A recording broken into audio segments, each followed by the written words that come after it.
Hey guys, ako si Ron at welcome sa Simple Life with Ron mga tol. Welcome dito sa ating channel kung saan pag-uusapan natin ang mga bagay na makakatulong sa iyo sa pang-araw-araw na buhay.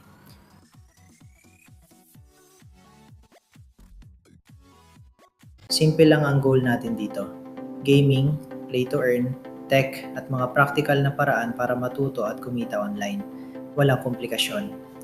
Ngayon mga tol, may isang play to earn game sa base na nag-launch ng AI assistant sa loob mismo ng laro. At may isa rin na maglalabas ng bagong card expansion very soon. Kung interesado ka sa play to earn games, lalo na sa base ecosystem, sakto itong video na to para sa iyo mga tol. Ito na ang top 5 play to earn games sa base. Number 5, Heroes of Mavia.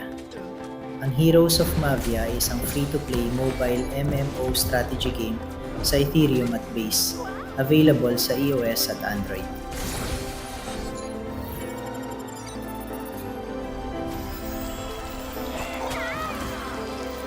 Number 4, Cat Town. Ang Cat Town ay isang cozy idle game built sa base at diretsong nilalaro sa browser.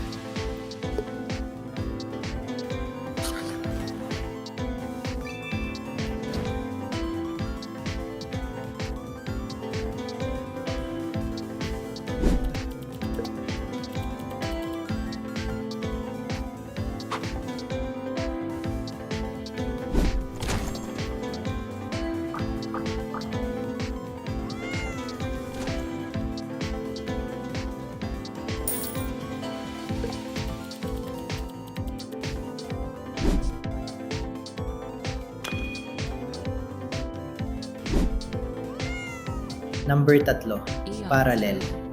Ang Parallel ay isang science fiction trading card game sa Ethereum at Base. Severe uncharted landscapes compelled leaps in evolution and the adoption of extreme physical transformation.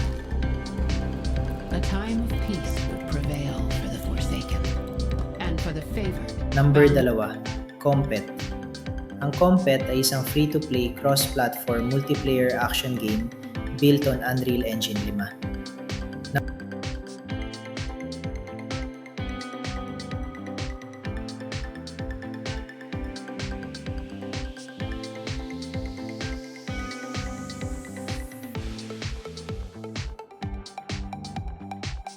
Number 1, Clash of Coins.